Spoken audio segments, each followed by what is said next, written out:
I only came to know about it when Congressman Marcoleta called me Gago and Mangmang in one of his interviews. So when was that? During his interview last February 10, huwag tayong magpagago at magpaka-ignorante katulad ng Commodore na yan.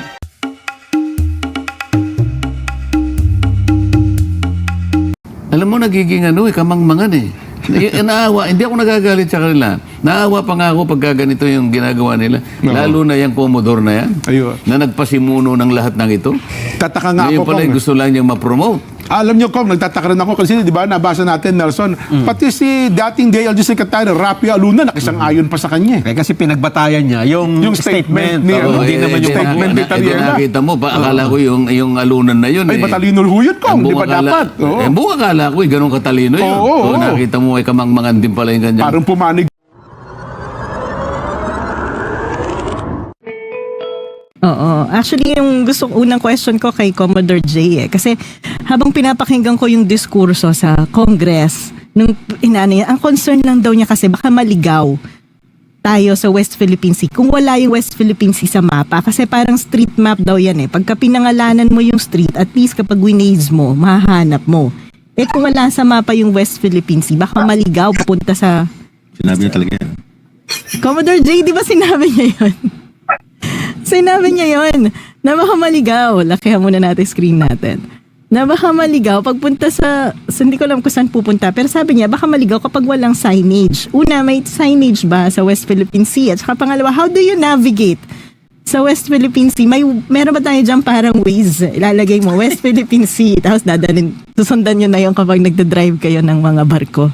Paki-explain naman po. Hindi pa ako namimiloso po, seryoso, hindi ko alam. Well, Ma'am Shelo, Sir Jay, Professor Dan, isang magandang gabi sa inyo, pati sa inyong mga taga-subaybay.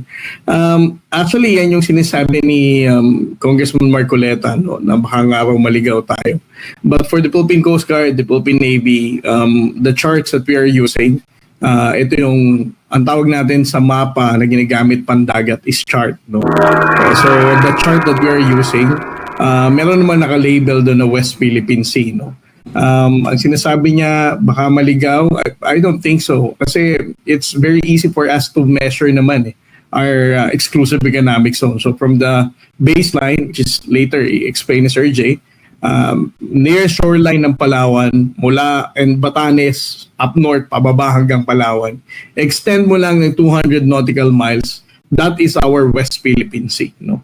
So the vessels that we have can actually identify kung gaano tayo kalayo sa ating shoreline. So as long as 200 nautical miles siya, that's the entire West Philippine Sea. At definitely it's not that hard, no? Para sabihin mong naliligaw ka na. Yun nga wala namang mga kailangang street sign doon para alam mo kung saan kaliliko ng kaliwa or kanan. Wala naman. West Philippine Sea is so vast. Akala lang ng mga tao, minsan pag itinanong mo, ang mga ordinaryong Pilipino, kapag sinabi mong saan ang West Philippine Sea, ang akala nila nasa Zambales lang doon, nasa Palawan. So you have to explain from the western side, from Batanes, down to Ilocos region, to Pangasinan, to Bataan, Zambales, Mindoro, and then Palawan. That's the entire vast area of West Philippine Sea. Oo, kasi minsan akala nila may misconception na yung West Philippine Sea, ito lang yung sa Baho, Masinloc, iting mga Kalayaan group of islands. So, inask natin si Professor J. Batong Bakal to show us a map. Asan ba talaga? Alin ang West Philippine Sea? So, ito ang mapa ng Pilipinas. Prof. J, paki-explain. Okay, sige. Natatawa lang ako kasi parang ang naalala ko cartoon na may cartoon character na naglalayag sa dagat tapos nababangga doon sa letter doon sa map, di ba? Wala namang signage talaga sa dagat, ano ba yan, no? So hindi ko mapintura yung ganun. Anyway, so ang West Philippine Sea, no, in the first place, no, this is a name nga, no, which was created by Admin Order number 29. Kung titingnan natin yung konteksto noon, kaya nangyari yon, kaya nakita natin na yung necessity na rename siya na West Philippine Sea kasi This is around 2011-2012. Kasagsagan yung tensions and discussions between China and the Philippines because of Scarborough Shoal, no? Tapos isa doon sa mga argumentong ginagamit nung China, no? Na masyadong parang hindi nakakagulat, kumaga nakakaloko din, no, kakalinlang kasi sasabihin nila kasi South China Sea ang pangalan niyan and therefore it belongs to China, no? South of China, bale, no? Marami masyadong nai-impress sa ganong klaseng argumento kasi nga hindi naman nila alam kung anong batas, kung anong katuhan, kung anong background ng pangalan na South China Sea, no? Tapos nagkaroon din ng konting confusion kasi nga parang ang impression ng ibang tao inaangkin natin yung South China Sea kasi nga yun lang yung pangalan na nandun at the time, no? Kinaklaro natin na hindi naman yung buong South China Sea yung ating kiniklaim. Ang kiniklaim lang natin ay yung kung alin ang atin, kung anong parte ng South China Sea ang atin ayon sa batas, ayon sa international law. Okay? So, dahil doon, imbis na sasabihin natin na the Philippines is actually asserting its rights to its territorial sea, 200-mile EEZ, the continental shelf, no? And the seas around each and every one of the land territories there such as Scarborough Shoal and Island Group. Imbis na sabihin mo yun every time na pagkahaba-haba, parang na-abbreviate na lang na West Philippine Sea, no? Malinaw na ang tinutukoy natin ay yung karagatan, okay? Hindi yung lupa, okay? Kaya nga sea, no? Kasi magkahiwalay na entity yan, no? Meron tayong land territory which is made up of the islands and rocks above water at high tide, no? Yun ang considered as land under international law, customary international law, and that is governed by a set of rules under customary international law, no? But then there is the sea around them. Yan ang governed ng United Nations Convention on the Law of the Sea. So, kinaklaro natin by using the term West Philippine Sea, no, we are asserting our rights and jurisdictions and entitlements to the sea areas around our land territories there. Okay? It so happens to be west of the Philippines. Kaya, West Philippine Sea yung napagpasya ng pangalan. And dun sa Section 1 nung Admin Order 29, malinaw na sinasabi doon, no, it includes the Luzon Sea, di ba? And ano pa yun? Waters adjacent to the Calayan Island Group ba yun? In Scarborough Shoal ba yun? Di ba? So, merong general description to clearly segregate it, separate siya from the entirety of the South China Sea. Now, South China Sea naman, yung konteksto niyan, no, hindi yan pruweba ng ownership or attribution to any state like China. It is a historical geographic name, no? Simply saying that this sea is located south of the place called China and it has a long history, okay? Kahit pa nung siguro bandang mga 17th, 18th century na yan nag-emerge, no, na yun ang ginagamit na pangalan kasi nga ang focus ng mga cartographers noon ay yung land, no? Land territories. Minamapa nila, dinodrawing nila. So, yung sea areas around them, merong mga designation. Pero hindi yun ibig sabihin na yun ay pruweba ng ownership ng kung ano man yung kasama dun sa pangalan na yun, no? So, tingnan mo yung Indian Ocean, for example.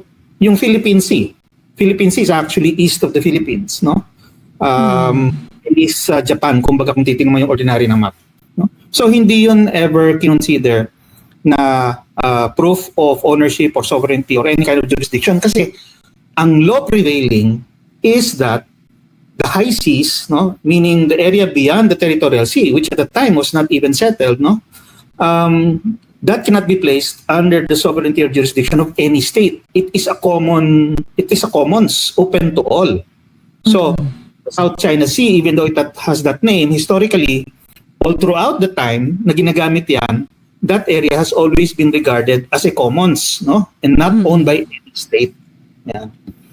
So itong mga pinagsasabi nilang kung ano pang mga intact temporal law, they don't even know what is the law applicable at the time. So pupunta tayo dyan. Isa-isahin natin. Meron dito,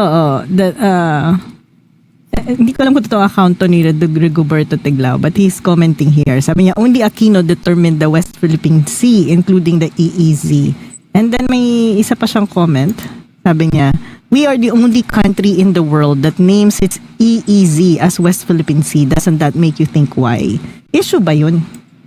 Hindi issue yun kasi nga each country has its own prerogatives. If it wants to refer to its sea areas by a particular name, no other country can kumbaga, contest that, interfere with that, because that's a matter of domestic jurisdiction. Kasi in any case, hindi naman automatically bound ang lahat ng bansa just because you use a name. In the same way that China does not bind the whole international community just because it calls the South China Sea as Nanhai, di ba? So hindi issue 'yon, no? Yung sinasabi niya na it includes areas beyond the EEZ, that refers to the waters around some of the Calayan Islands, no, which are outside of 200 nautical miles, no? So Pag-asa Island itself, for example, is I think mga 215 nautical miles away, di ba? So that's outside 200. Yung territorial sea niya na 12 nautical miles is still part of what we are collectively calling as the West Philippine Sea. And then, sige, balik natin yung mapa. So, Sir J. Tariela, saan na ating mapa? Right now, like for example, sa Coast Guard natin, ito yung map ng West Philippine Sea. Ito ba yon, Prof. J, yung blue Ay, area hindi pa na yan to? official. I mean, drawing ko lang yan. It includes yung what I think speculatively as the EEZ. No? Well, andyan yung baselines. I mean, clear naman yun dun sa law. Yung 12 nautical mile territorial sea measured from the baselines, no? Yung band na yon around the red line.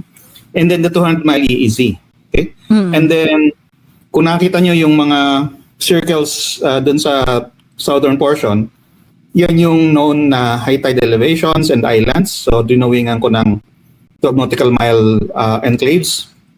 And then yung lighter na blue line, yun yung sinubmit natin sa UN last year, no, sa Commission on the Limits of Continental Shelf, na may na sinasabing we are also entitled to the seabed in this area.